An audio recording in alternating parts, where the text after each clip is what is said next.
모세의 뒤를 이어서 이스라엘 나라의 지도자였던 여호수아가 나이가 많아서 늙게 되었습니다. 성경 1절에 보니까 그가 늙었다 이렇게 얘기합니다.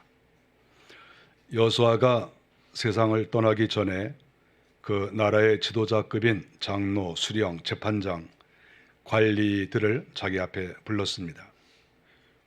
그가 말하기를 내가 이제 나이가 많아서 늙었다 이렇게 얘기하면서 저희가 하나님께로 갈 날이 가까웠다 이렇게 말하면서 당부를 하는 내용이 여기에 나옵니다. 3절에 보면 하나님께서 이스라엘을 위하여 행하신 일을 너희가 다 보았다 이렇게 말씀하고 있습니다. 기독교라고 하는 것은 이렇게 관념적인 종교가 아니고 하나님께서 너희와 함께 하셨다. 너희에게 복을 주셨다. 너희가 싸웠을 때 하나님께서 너희의 편을 들어주셨다. 그것을 너희가 다 보지 않았느냐. 하나님께서는 이렇게 이스라엘 나라 지도자들에게 너희가 배웠느냐 이렇게 물어본 것이 아니라 너희가 보지 않았느냐 이렇게 말하고 있습니다. 하나님께서 역사하신 것을 다 체험한 그런 사람들이죠. 그런 사람들이 그 나라에 다 중요한 일을 맡고 있는 지도자가 되었다고 하는 것입니다. 하나님을 경험한다고 하는 것은 지도자로서 아주 중요한 그런 일이라고 볼 수가 있습니다. 이제 그런 사람들에게 여호수아가 당부를 하는 것이죠. 아무것도 모르는 사람에게 무엇을 가르친다고 하는 것은 상당히 어렵습니다. 예를 들어서 영어의 ABC들을 잘 모르는 사람에게 어떤 아주 단어가 좀 긴 스펠이 많은 그런 단어를 가르쳐 준다는 것은 굉장히 어려워요. 그리고 잘 배우지도 못합니다. 항상 우리가 무엇이든지 기초가 든든해야죠. 기초가 잘 되어 있으면 그 다음에 어떠한 가르침이 있어도 그걸 잘 받아들일 수가 있어요. 지금 여호수아가 그 이스라엘의 지도자들을 지금 가리키고 당부를 하는데 이 사람들은 자격이 있는 사람들이죠. 당부를 해도 알아들을 만한 사람. 왜냐하면 하나님께서 역사하신 것을 눈으로 다 보고 체험하고 한 사람들이기 때문에 한마디만 해도 다 이게 무슨 말인지를 알고 잘 알아들을 수 있다 하는 것을 알 수가 있죠. 그런데 그 여호수아가 하나님을 다 체험하고 목격하고 그 은혜 속에 살았던 그 사람들에게 한 번 더 당부한 내용이 뭐냐 하면 여러분들이 현상 유지에 그치지 말고 퇴보하지 말고 여러분들이 전진하십시오. 이렇게 가르쳐주고 있는 것이죠. 달리는 말에게 채찍을 가한다 하는 그러한 말도 있습니다. 아예 처음부터 달리지 못할 사람에게는 말할 게 없어요. 말하면 뭐합니까? 달리지도 못하는데. 뛰어갈 수 있는 힘이 없는 사람을 뛰어가라고 해도 잘 못 뛰어가거든요. 우리가 다 경험적으로 알지 않습니까? 거기다가 뛰어가라고 뒤에서 확 밀면 앞으로 넘어져요. 그러니까 잘 되지도 않죠. 그러나 지도하는 사람은 답답하겠죠. 뛰어갔으면 좋겠는데. 최소한도 걸어라도 갔으면 좋겠는데. 그게 안 되면 기어라도 갔으면 좋겠는데 그게 잘 되지 않으니까 그 지도자 입장에서는 상당히 힘든 것 아니겠습니까? 가르쳐주는 대로 만일에 잘 달려간다고 하면 그 지도자의 기쁨이라는 건 말할 수도 없죠. 여호수아가 이스라엘 백성들에게 지금 지도자급들을 부른 거거든요. 그 사람들에게 하나님께서 너희들과 함께 하신 것 너희들 다 경험하지 않았느냐? 예, 맞습니다. 이제 너희들이 계속해서 하나님을 잘 섬겨라.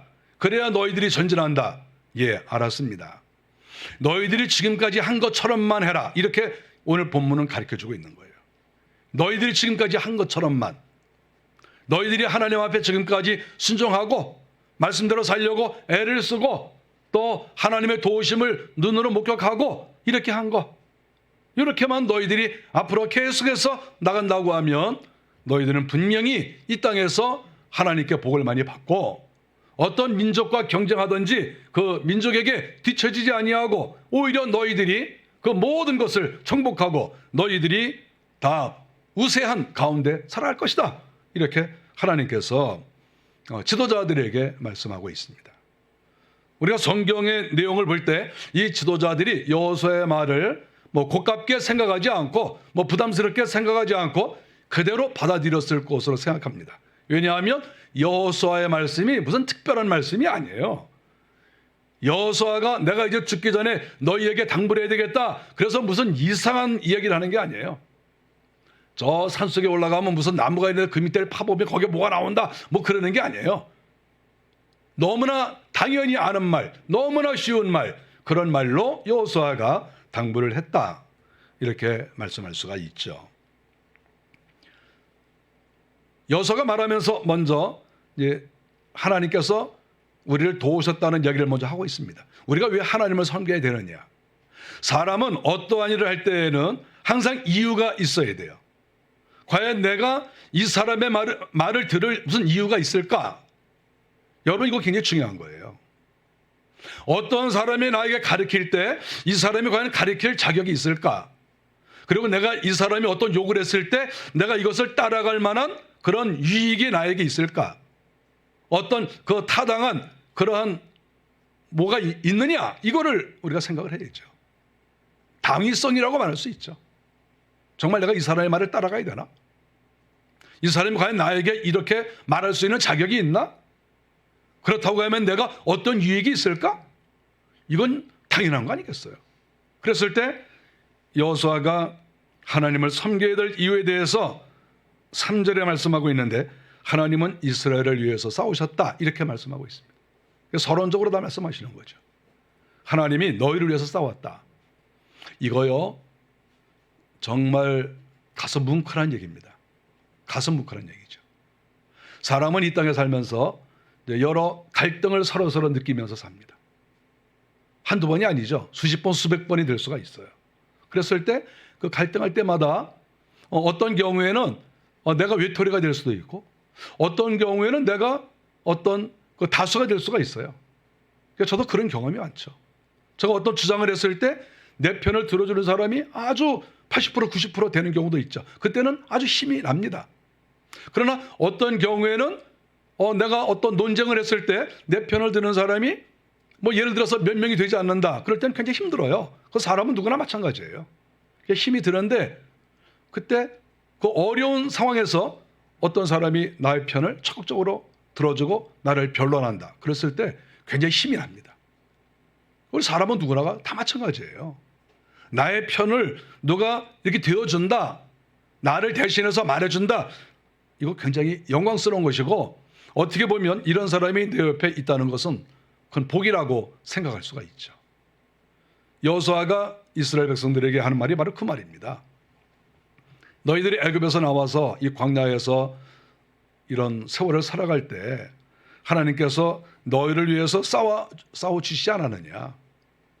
그 어려운 가운데 너희들은 떠들이고 나그네고 지금 원주민들이 너희들을 지금 공격하고 있는데 하나님께서 너희를 위해서 싸워주지 않았느냐? 그리고 내가 여러분들에게 땅을 다 나눠주지 않았느냐?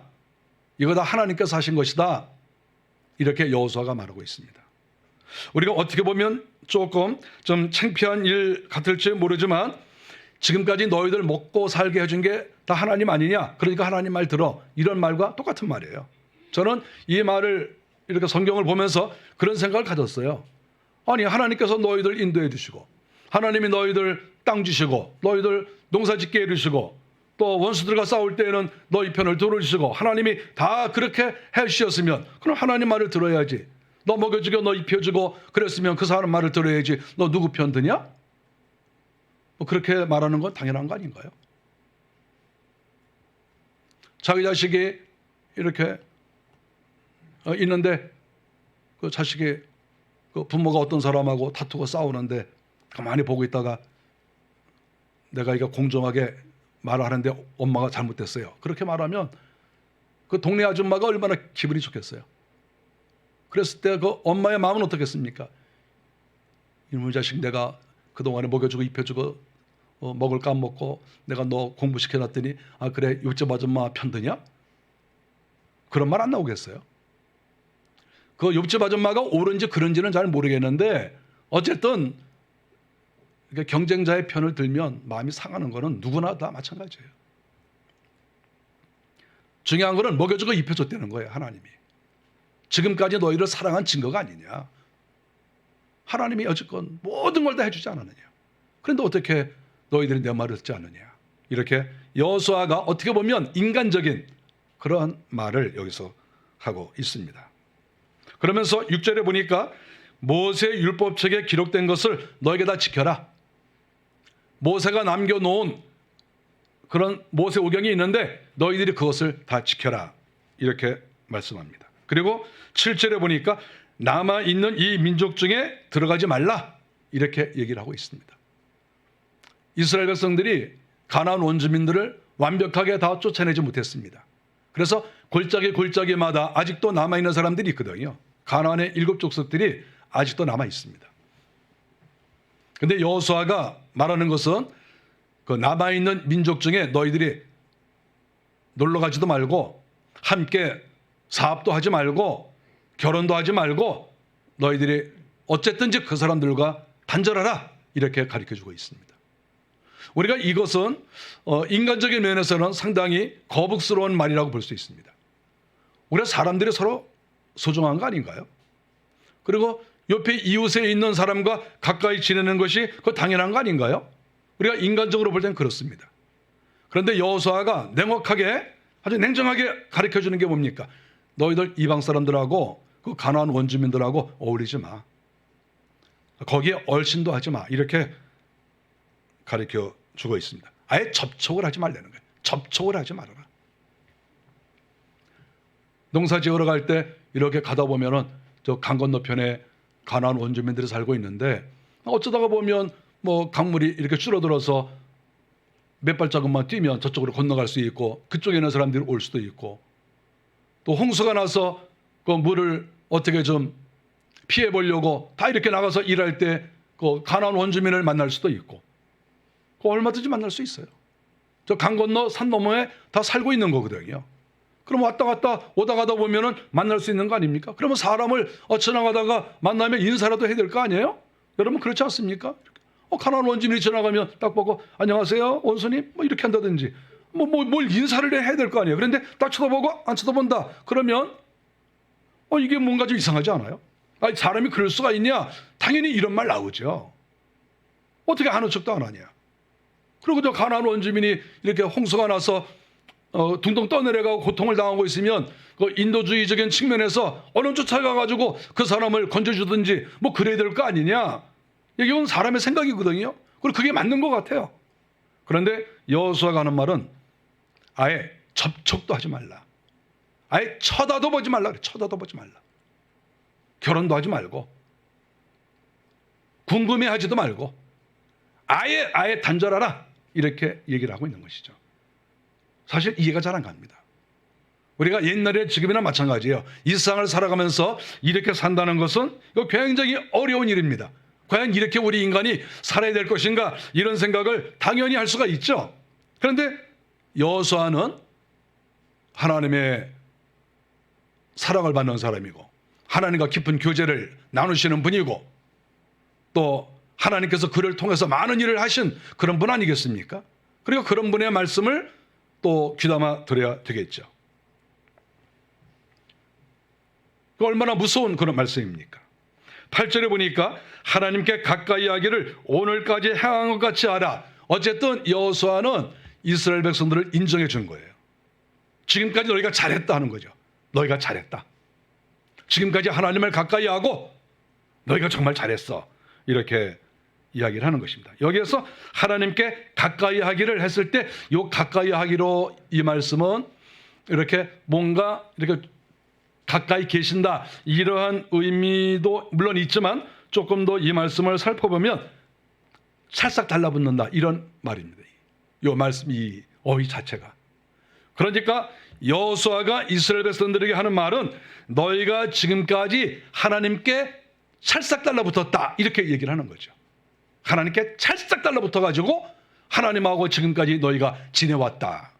그래서 너희들이 땅도 차지하고 너희들이 이만큼 살게 되었고 너희들이 복을 받은 거야. 이렇게 일단 인정을 해 주셨습니다.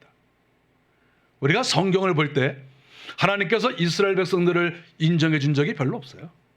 항상 책망하고 야단치시고 우리가 성경을 볼 때 인정하신 적이 얼마나 됩니까? 우리가 전반적으로 봤을 때 하나님이 이스라엘 백성에 대해서 입을 열고 말씀을 하셨다. 만일에 10번 말씀하셨다 그러면 9번은 책망이에요. 9번은 계속해서 너희들 잘못했다.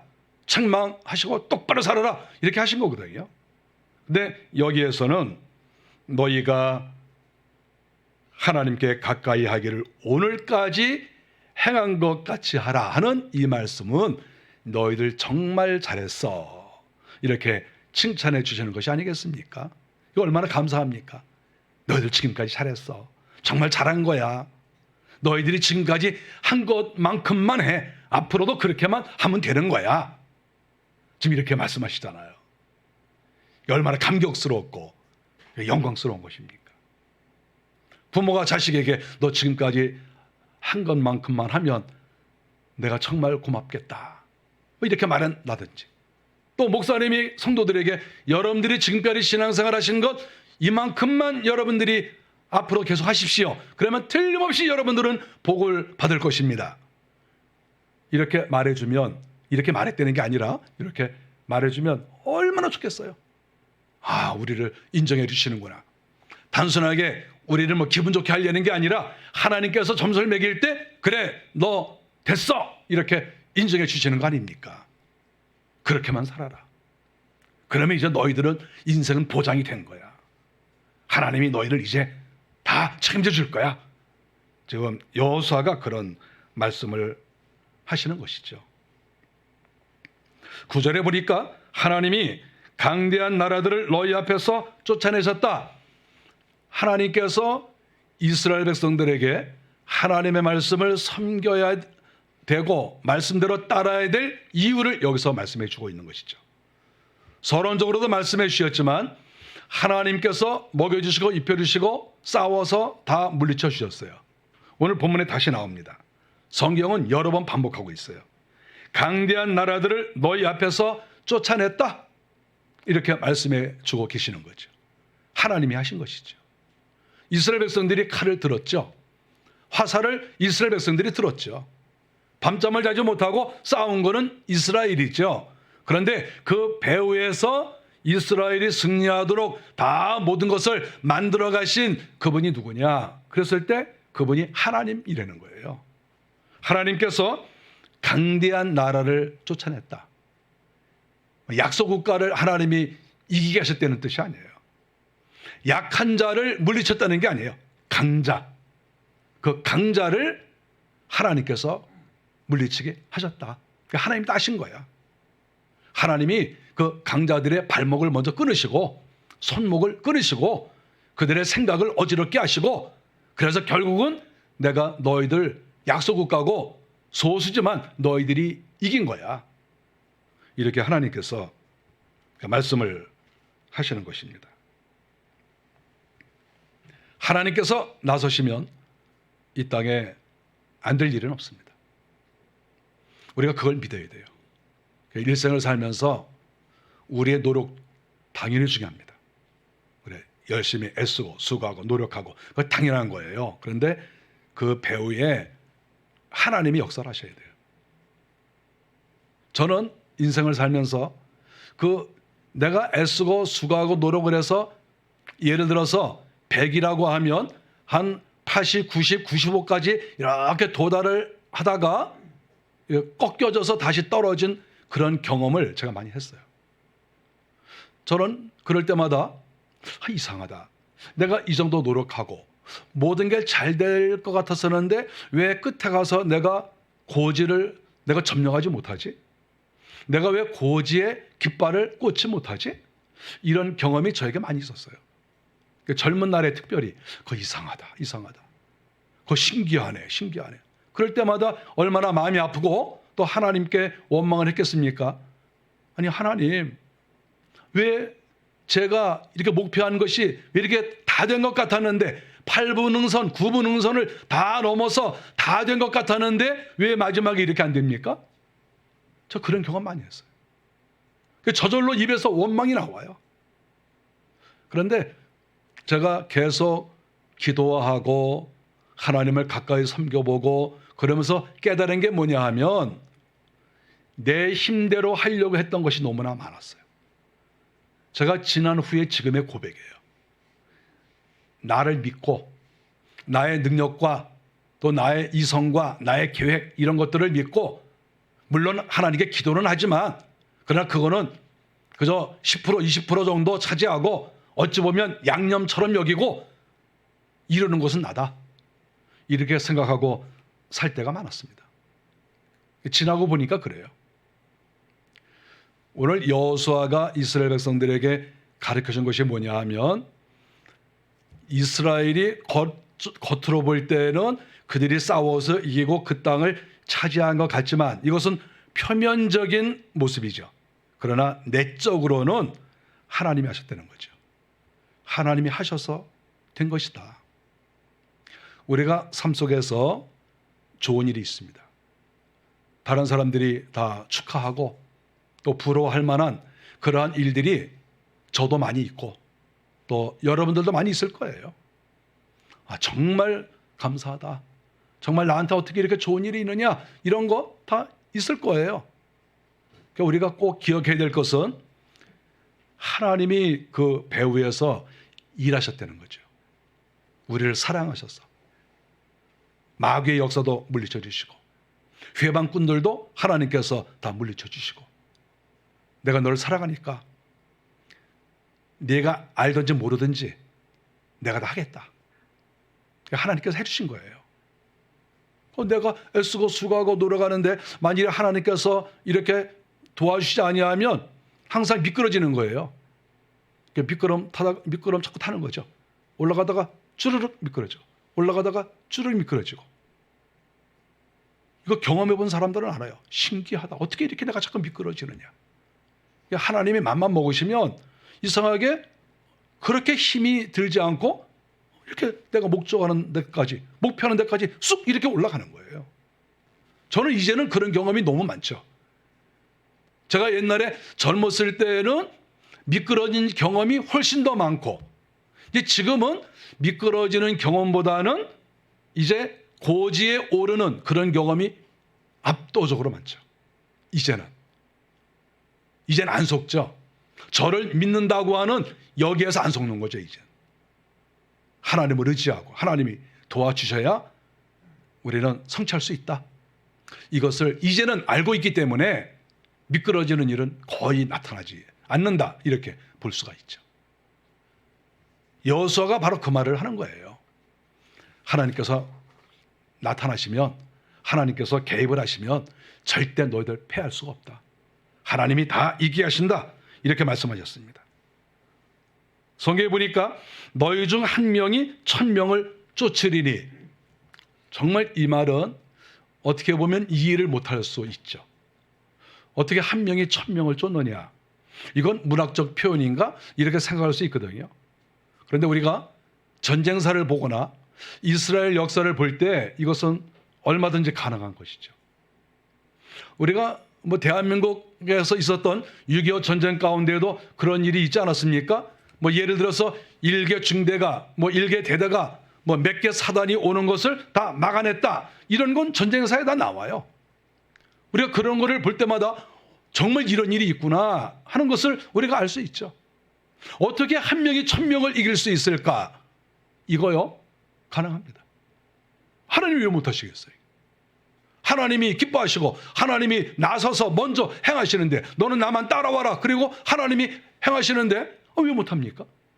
그래서 저는 지금까지도 저는 그런 마음을 가져요. 저는 이렇게 나이가 들어가도 이런 하나님을 믿는 마음은 절대 이게 늙어지질 않아요. 더 새로워져요.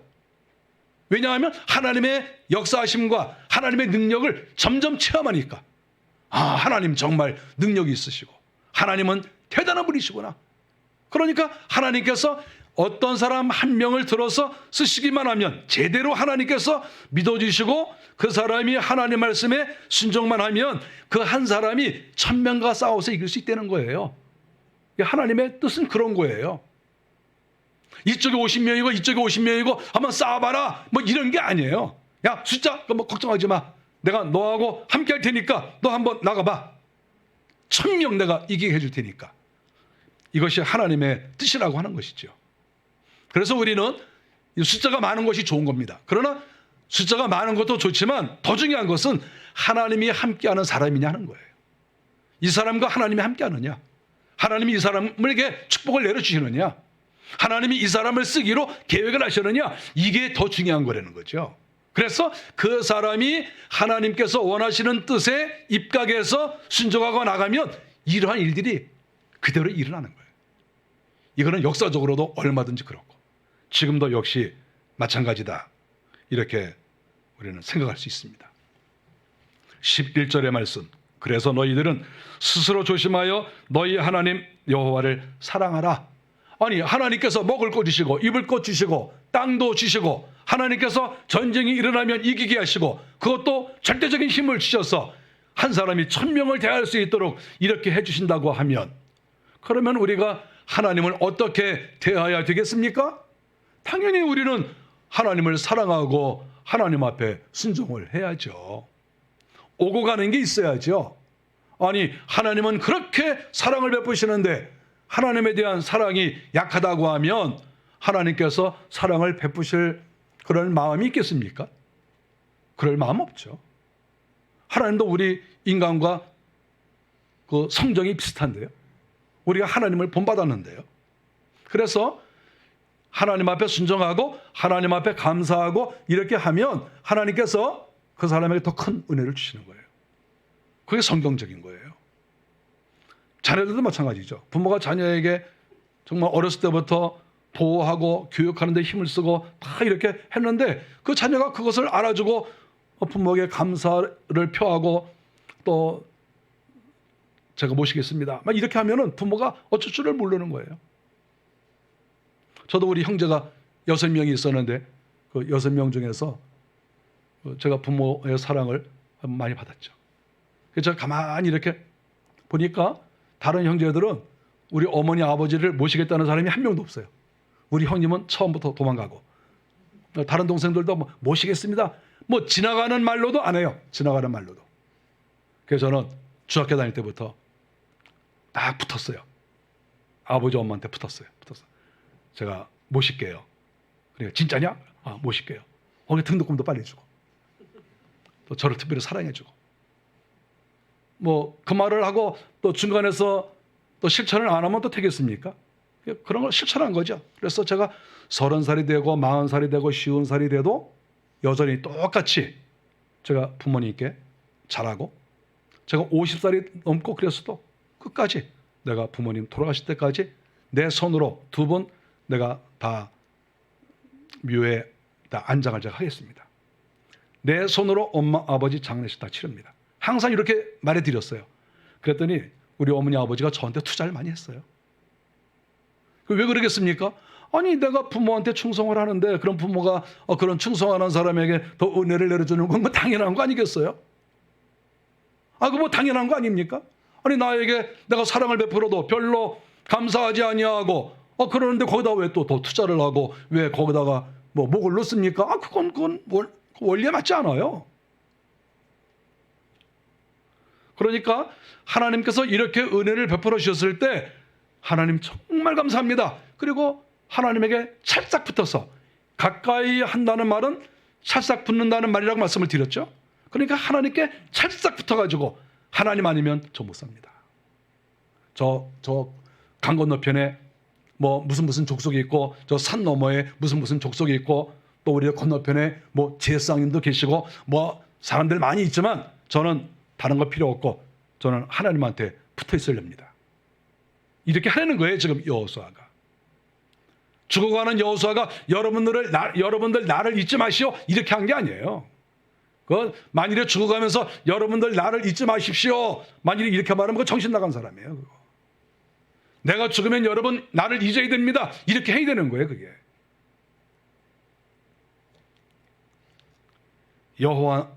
여호와를 사랑하라. 하나님이 지금까지 그렇게 은혜를 주셨으니까 하나님을 끝까지 사랑하라. 그러면 하나님께서 더 큰 은혜를 여러분들에게 줄 것이다. 여호수아가 복을 받는 비결을 가르쳐 주는 거예요. 복을 받는 비결. 하나님이 가장 큰 분이시니까. 여러분, 사람도 큰 사람이 있어요. 사람도 아주 지질한 사람이 있고 사람도 훌륭한 사람이 있어요. 그렇지만 이 땅에 훌륭한 사람 100명, 1000명 모아놔도 하나님 한 분하고 견딜 수 없어요. 우리가 이거 분명히 알아야 돼요. 우리 예수 믿는 사람들 이거 분명히 알아야 돼요. 사람이 나에게 큰 힘이 되지 않아요. 조금 도움이 되는 것 같다가 또 도움이 안 될 때도 많아요. 하나님은 우리가 끝까지 하나님을 섬겨나가면 절대 하나님은 우리를 버리지 않습니다.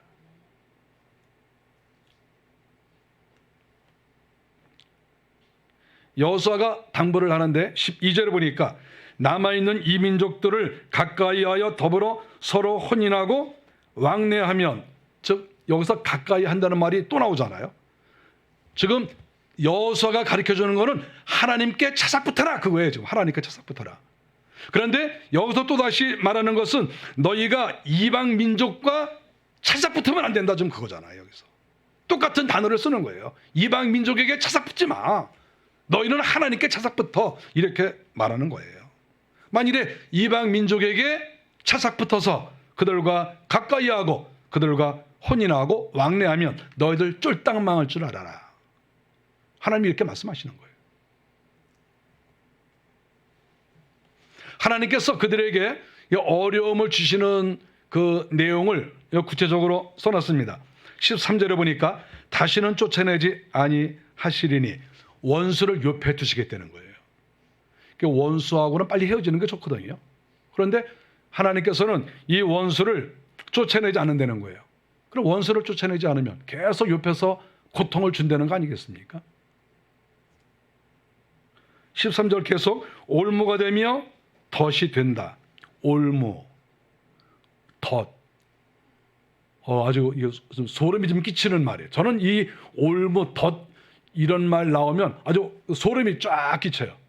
예를 들어서 내가 어떤 덫에 걸렸다, 그래서 내가 빠져나오지 못한다, 이 생각만 하면 소름이 막 끼치는 거예요.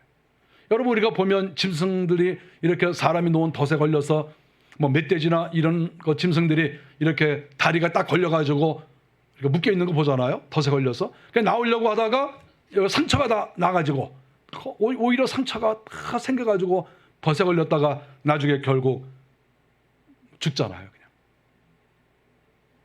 우리 그런 거를 생각해 보십시오. 그러면 내가 만일에 덫에 걸렸다 생각하면 얼마나 이게 소름이 끼칩니까? 끔찍한 일이죠. 그런데 하나님께서 말씀하기를 너희들 내 말 안 듣고 이렇게 이방 사람들 가까이 하고 믿음 없는 사람들 가까이 하고 우상 섬기는 사람들 가까이 했다가 너희들 내가 올무와 덫에 걸린 것처럼 내가 그렇게 만들어 주겠다. 지금 그거예요. 하나님이. 이거 무서운 얘기예요. 무서운 얘기. 올무에 걸린다는 거예요. 덫에 걸린다는 거예요. 덫에 걸려. 이거 얼마나 이거 놀랄 일입니까? 덫에 걸렸다. 여러분 덫에 걸려봤습니까? 예? 꼼짝달싹 못하고 걸려가지고 덫에 한번 걸려봤어요. 끔찍한 일이에요. 끔찍한 일. 인생이 끝나는 일이에요. 덫에 걸리면. 하나님이 이렇게 하시겠다는 거예요. 너희들 정신 차려. 덫에 걸린다. 이렇게 하시는 거죠. 계속해서 보면 너희 옆구리에 채찍이 되며 너희 눈에 가시가 된다. 저는 이 말씀을 이렇게 많이 보면서 소름이 끼쳐요. 소름이. 눈에 가시가 된다. 아니 눈에 요만한 조그만 먼지 같은 거 이런 거 지푸리기 하나만 이렇게 들어가도 눈이 따끔따끔 해가지고 계속 이렇게 해가지고 손으로 비비고 이러다가 눈이 빨개지고 그러는 거 아니겠어요? 근데 이 눈에 가시가 찔린다는 거예요. 눈에 가시가 탁 찔린다. 이거 어떻게 이거 눈에 가시 찔리는데? 만일에 눈동자에 가시가 찔렸다 그러면 이거 큰일 나는 거예요. 이거 앞을 못 보는 거예요 이게. 세상에 눈에 가시 찔리고 싶은 사람이 어디 있겠어요? 문제는 하나님이 마음에 안 들면 정말 하나님을 섬기지 않고 하나님이 그렇게 은혜를 주셨는데 하나님을 바라보지 않고 엉뚱한 데를 바라보면, 왜냐하면 눈이 다른 데를 바라보잖아요. 이렇게. 다른 데를 바라보면 어떻게 하겠습니까? 하나님이 이렇게 하는 거 이렇게. 어디 봐! 그래가지고 이렇게 찍는 거 이렇게. 어디 봐.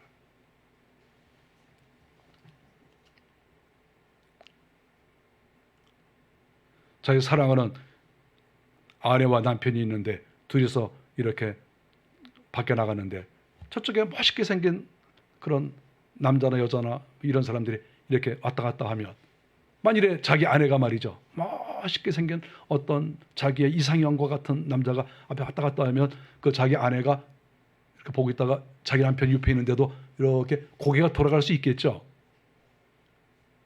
여자의 마음은 잘 모르겠지만 돌아갈 수 있겠죠. 만일 이렇게 얼굴을 이렇게 돌리면 그 남편이 이렇게 보고 있다가 계속 봐라 그러겠습니까? 그렇지 않으면 옆구리를 푹 찌르겠습니까? 어떻게 할 것 같아요? 안 찌를 것 같아요. 자존심이 상해서. 그런데 옆구리 안 찌르는데 가시로 말이야. 가시 갖고 와가지고 이렇게 한다니까. 이렇게 하나님이 그렇게 하신다잖아요. 하나님이 보통 이 시기 질투가 많은 분이 아니에요. 하나님이. 아니 눈에 가시가 된다. 그냥 하나님이 이거는 눈에 가시가 된다고 하는 말도 되지만 하나님이 찔러버리는 거예요. 이게. 너 어디 쳐다봐. 너 왜 나를 안 보고 왜 엉뚱한 거 보는 거야. 나를 봐야지. 여러분 하나님의 마음은 그런 거예요. 남편이 아내가 남편에게 원하고 요구하는 그거하고 똑같아요. 하나님은. 자기 아내가 다른 남자 보는 거 좋아하겠어요. 자기 남편이 다른 여자들 지나다니는 거 자꾸 눈이 그쪽으로 돌아가면 그거 좋아할 사람이 어디 있어요. 그 순간에는 가시로 찌르고 싶지. 하나님이 똑같은 거예요.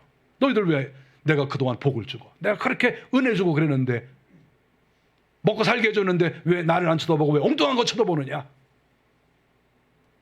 하나님이 가시로 눈을 찔러버리는 거예요. 하나님이.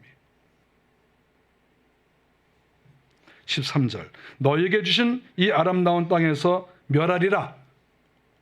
하나님이 지금까지 땅 주시고 먹을 거 주시고 다 이렇게 하셨는데 하나님을 안 쳐다보고 엉뚱한 거 쳐다보고 이방 사람 좋아하고 그러니까 하나님께서 너 같은 건 없애버려야 되겠다. 이렇게 생각하고 그냥 아예 없애버리는 거예요. 나 꼴 보기 싫으니까. 그게 얼마나 무서운 이야기입니까? 오늘 여호수아가 이스라엘의 지도자들을 모아놓고 하신 이 말씀을 볼 때 이 말씀은 지금도 유효하고 또 우리가 이 말씀을 잘 좀 상기하고 본받아야 되겠다 이런 마음을 갖습니다. 하나님의 사람들은 하나님만 보는 거예요. 하나님. 날마다 하나님을 바라보고 그 은혜가 하나님께로부터 내려오니까 내가 살고 죽는 것이 하나님의 손에 있거든요. 그래서 늘 하나님을 바라보고 하나님 중심으로 살고 이렇게 하면 지금까지 하나님께서 많은 은혜를 이스라엘에게 내려주셨는데 하나님이 연속적으로 계속해서 이것이 이어가도록 하나님이 하시겠다 이렇게 말씀하신 것이죠.